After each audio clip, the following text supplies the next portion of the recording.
A palavra de Deus, a Bíblia Sagrada, descreve os crentes em Jesus Cristo como peregrinos neste mundo. Está no livro de Filipenses, capítulo 3, versículo 20. Também em 1 Pedro, capítulo 2, do 11 ao 12. Ou seja, desde que aceitamos o Senhor Jesus como nosso Senhor e Salvador, passamos a ser considerados cidadãos do reino dos céus. Estamos aqui neste mundo, mas somente por um breve momento. É assim que a Bíblia descreve em 1 Coríntios, capítulo 15, versículos 51 e 52. Pois agora pertencemos ao reino dos céus. João, capítulo 14, do 1 ao 3, Hebreus 13 e 14. A nossa missão, enquanto peregrinos neste mundo, é deixar as marcas de Jesus Cristo em todos os lugares por onde passamos, para que o mundo possa ver a glória de Deus refletida em nossas vidas. O Evangelho de Mateus, no capítulo 4, no versículo 13 ao versículo 17, nos conta que o Senhor Jesus começou a ensinar e inaugurar a chegada do reino de Deus com a seguinte exclamação: arrependei-vos, porque é chegado o reino dos céus. Versículo 17.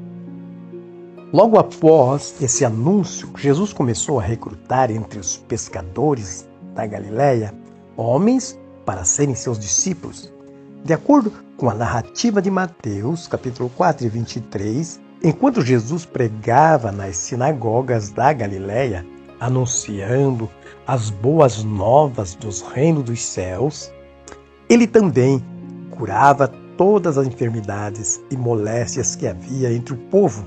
Por esta razão, a fama do Senhor Jesus ultrapassou as fronteiras, chegando na Síria, também chegou na região que era chamada Decápolis. Entrou essa fama pela Judéia e finalmente chegou em Jerusalém. Também atingiu as cidades além do Jordão. Portanto, em toda a Palestina já começavam a ouvir deste grande pregador e fazedor de milagres. Quando as pessoas dessas regiões ficaram sabendo que havia um homem santo, um profeta, que fazia milagre e curava as enfermidades, começaram a segui-lo na esperança de alcançar algum benefício.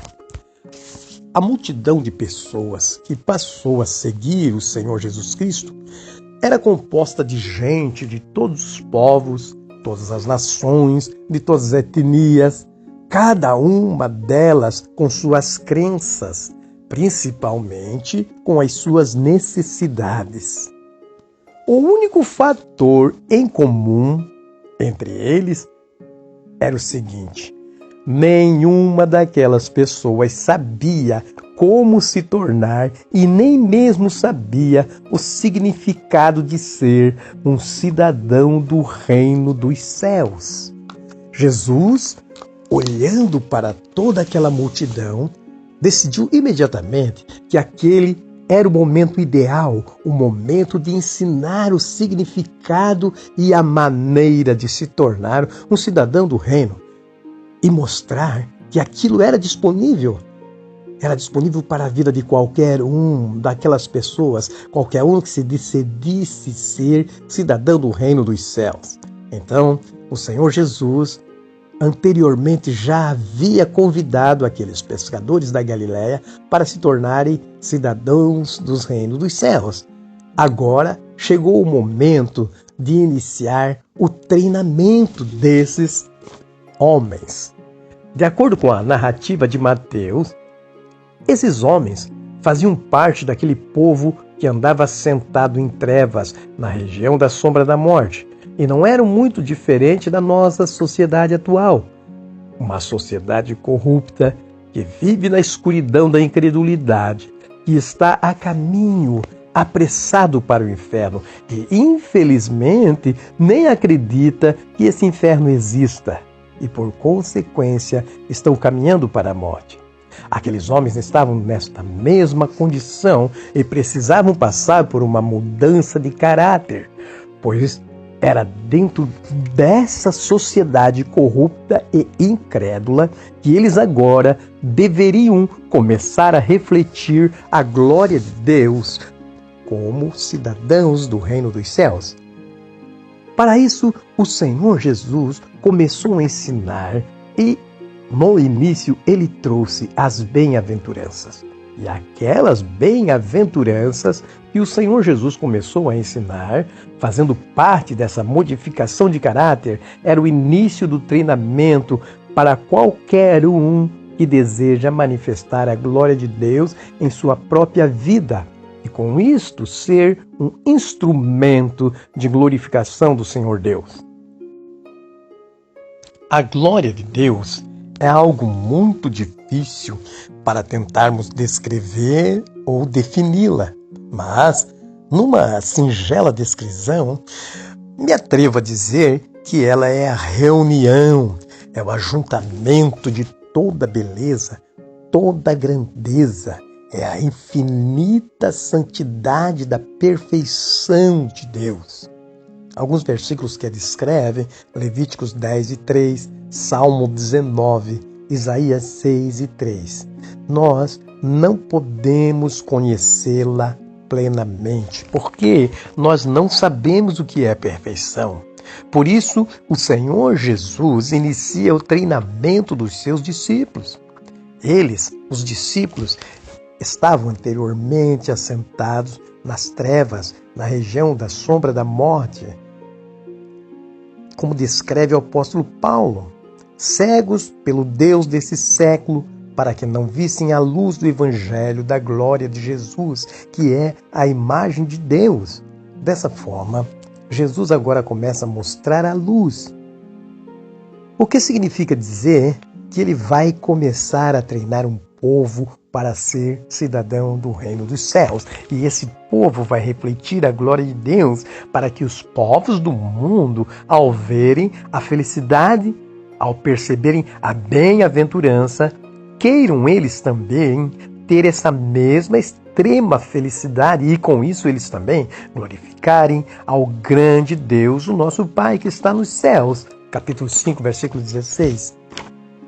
As bem-aventuranças ensinadas por Jesus dão início à transformação do caráter do cidadão do reino dos céus, para que este cidadão dos céus entenda a sua missão, e a sua missão social é servir de guia, de exemplo para todos que ainda não têm um destino. O cidadão dos céus deve ser um exemplo para aqueles que não têm nenhuma programação, não têm objetivo de vida.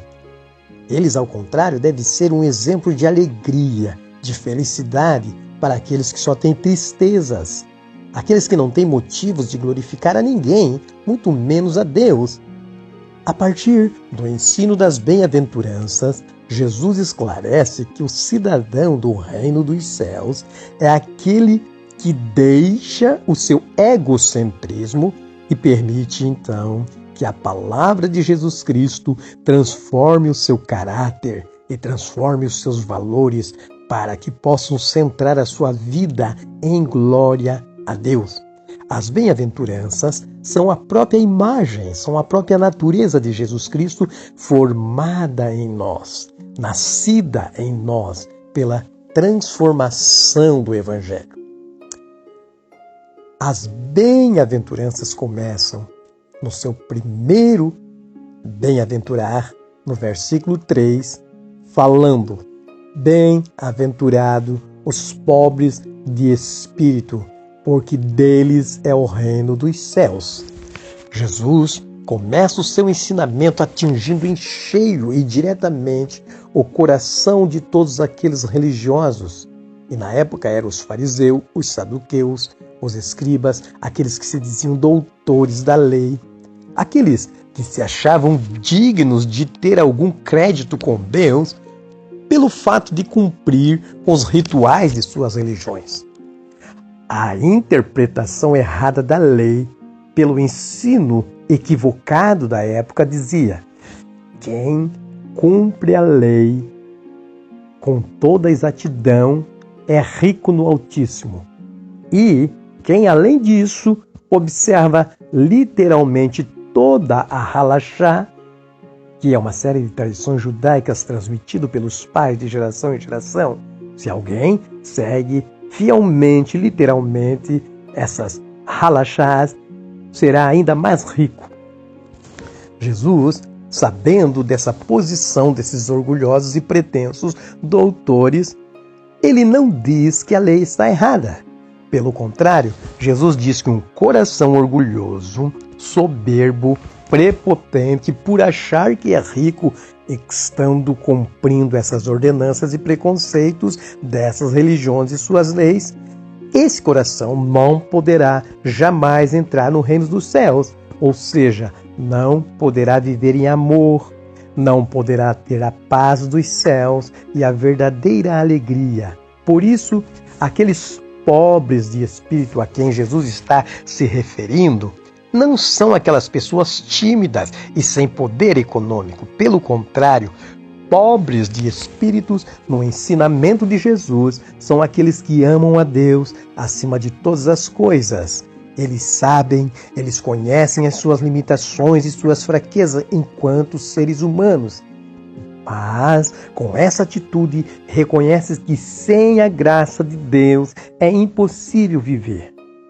Se alguém quer ser cidadão do reino dos céus, tem que reconhecer que tudo aquilo que ele julga ter como riqueza, seus bens econômicos, valores, virtudes morais, a sua religião, a sua cultura, não vale nada.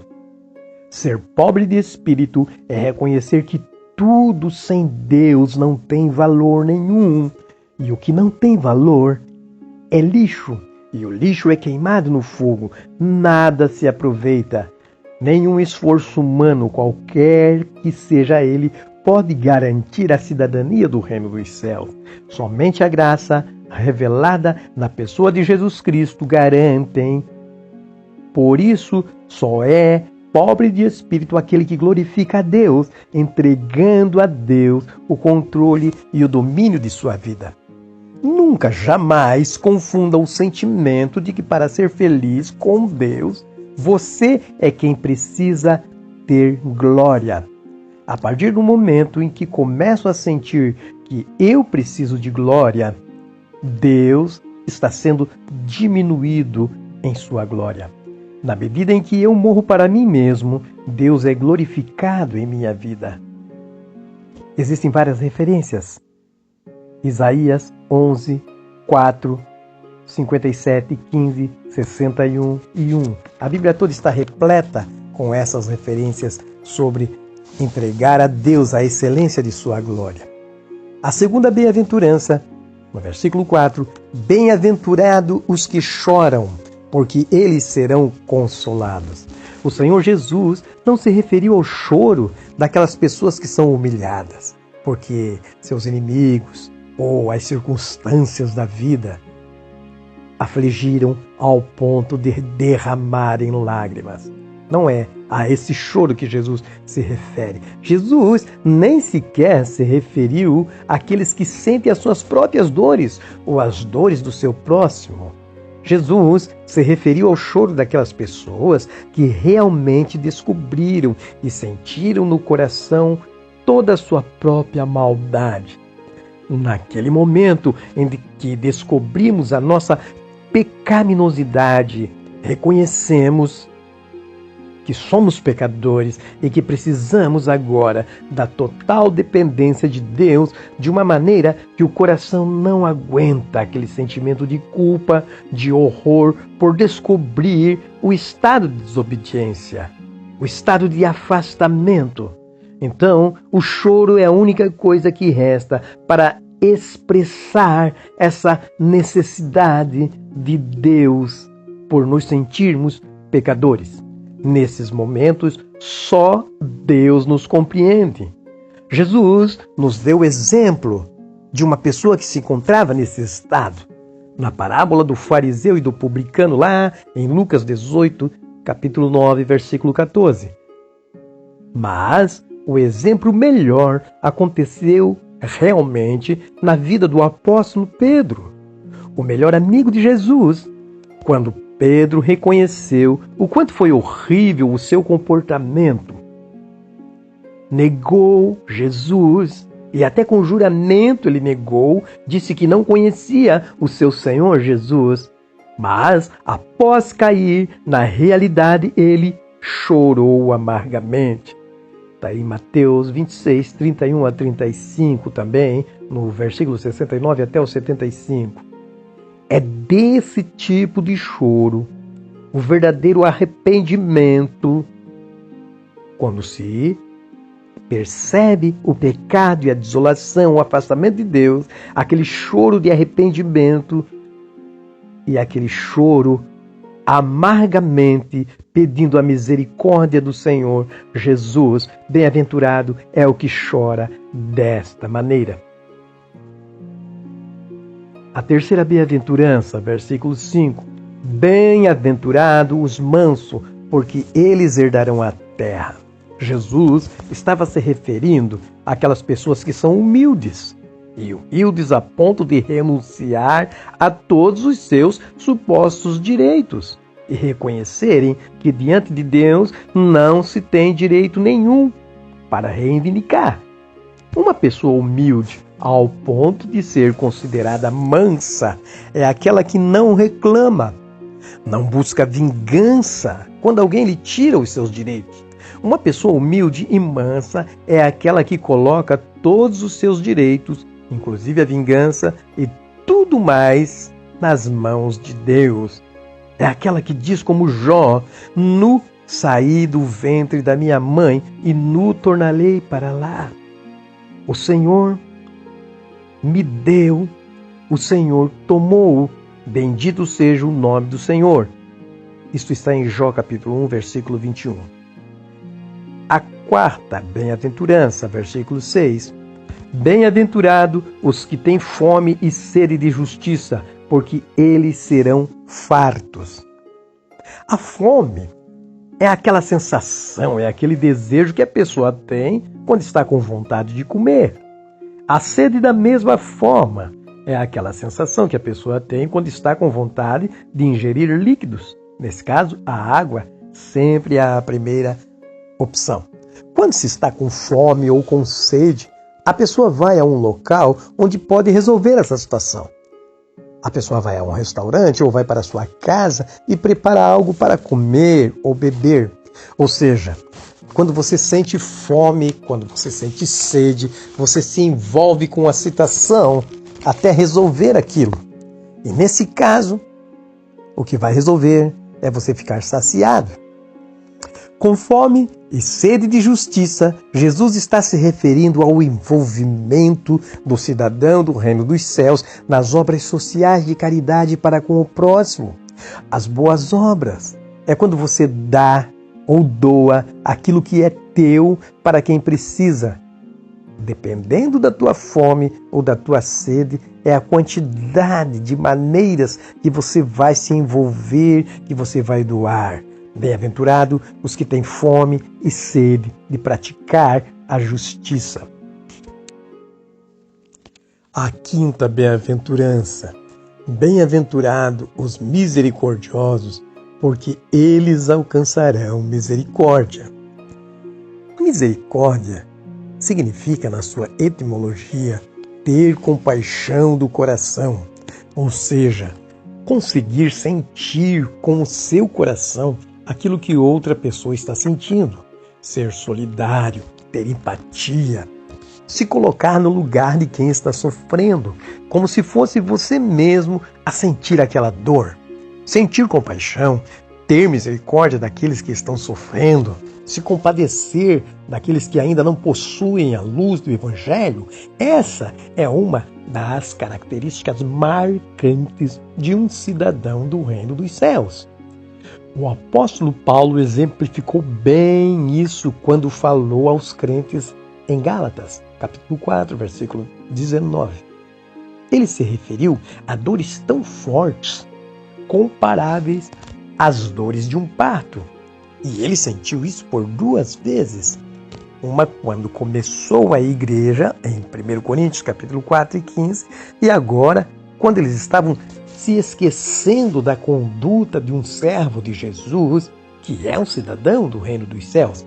Jesus condenou os fariseus e os escribas por darem mais valor para quem aceitava os rituais das suas igrejas, considerando aquelas formalidades casuísticas melhor do que a justiça, do que a fidelidade e a misericórdia. Está em Mateus 23, versículo 23.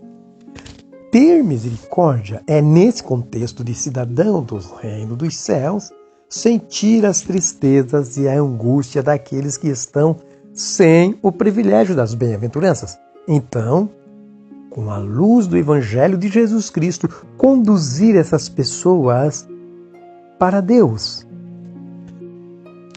Sexta bem-aventurança. Bem-aventurado os puros de coração, porque eles verão a Deus.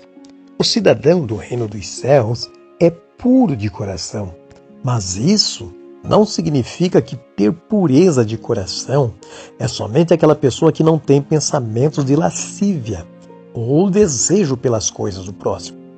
O cidadão do reino dos céus tem o coração puro porque o coração dele não está dividido entre receber as glórias para si mesmo e prestar glórias a Deus ao mesmo tempo.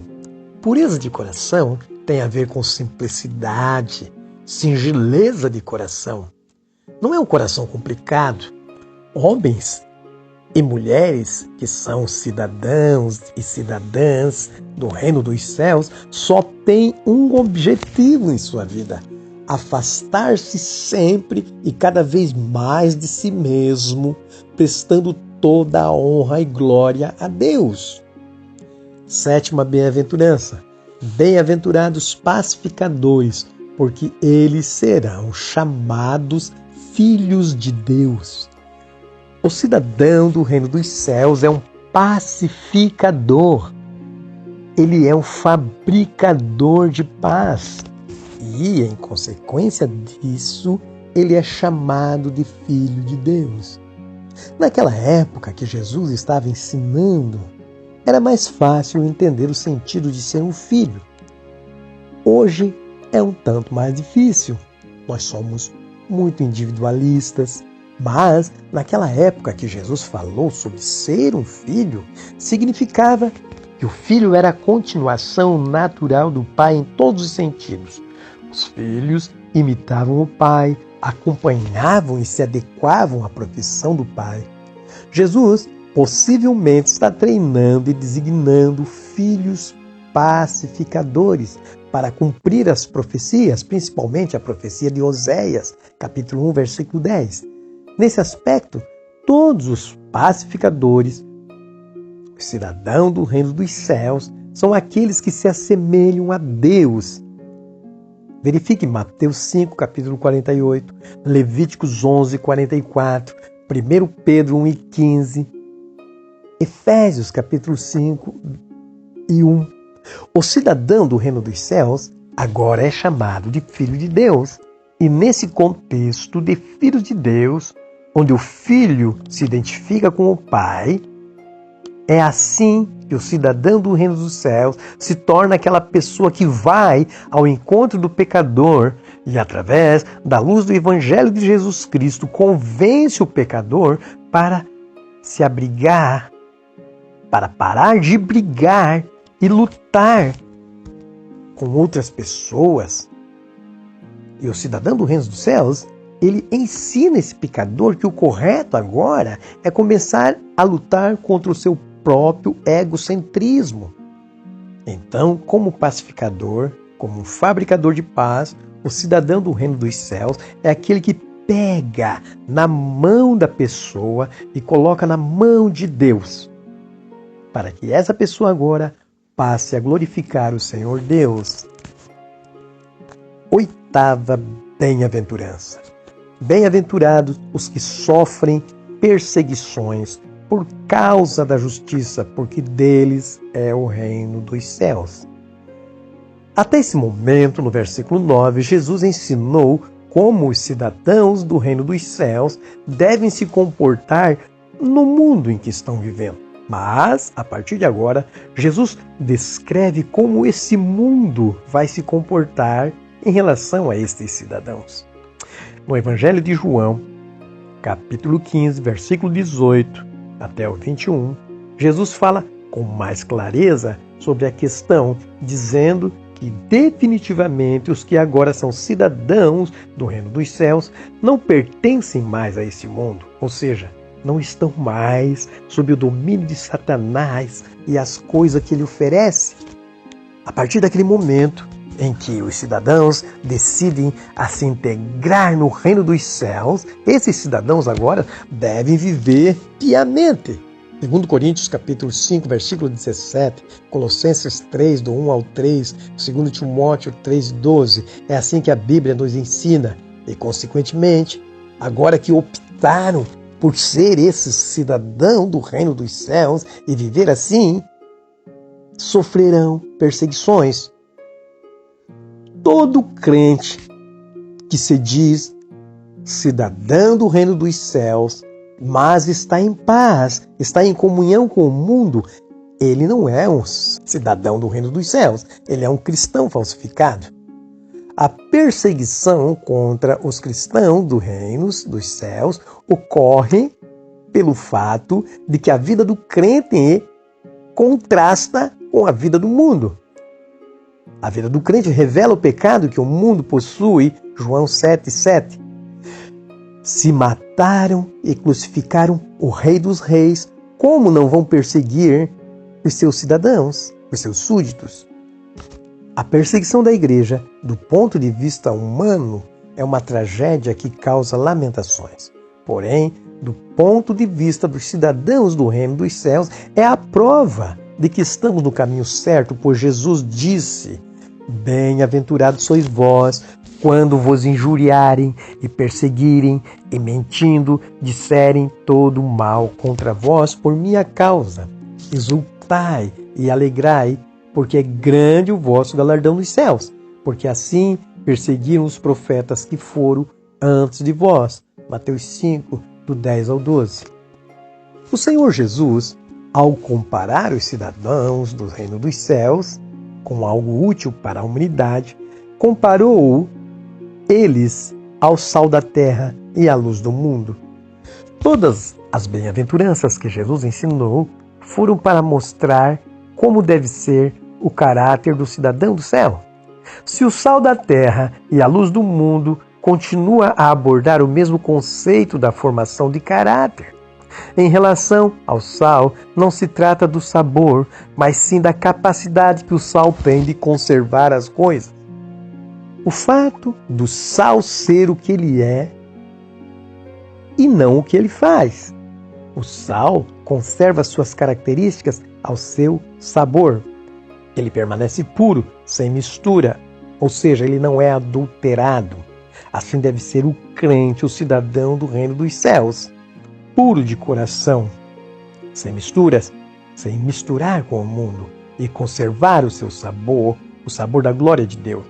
A luz, da mesma forma, ela é o que é. Ela é o contrário da escuridão. Ela é totalmente oposto às trevas. Nesse contexto, Jesus está dizendo que o cidadão do reino dos céus não é aquele que se destaca do mundo de trevas pelas obras que ele faz.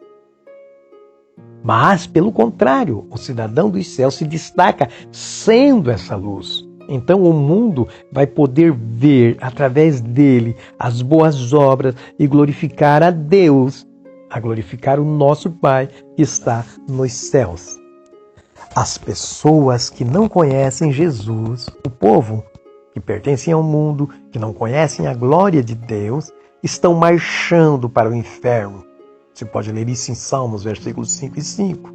Estão em um charco de lodo, no mesmo livro de Salmos, capítulo 40, versículo 1 e 2. Estão perdidos, Lucas 15, 4, Marcos 6, 34. Estão sem luz, João 3, 19, 12, 35, Colossenses 1, do 13 ao 14. As bem-aventuranças ensinadas por Jesus Cristo ensinam que somos a luz Somos um farol que encaminham todos os perdidos até Deus. Essa é a maior obra de assistência social. A missão essencial de todo cristão, de todo cidadão do reino dos céus, é guiar as pessoas até Deus, para que essa pessoa resgatada olhe para o futuro com alegria, com esperança, para que essa pessoa não venha a morrer sem ter a oportunidade de decidir definitivamente a seguir a luz do Evangelho. Essa pessoa deve atingi-la a tempo, deve encontrá-la a tempo e se curvar diante de Jesus, que é o Rei dos Reis, para poder ouvir aquele maravilhoso convite que está escrito em Mateus 25, versículo 34.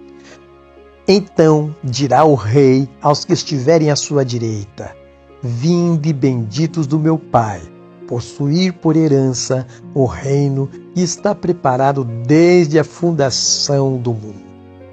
Que Deus em Cristo Jesus, o nosso Senhor, nos abençoe e permita que sejamos dignos de sermos chamados cidadãos dos reinos dos céus, tanto agora como em toda a eternidade.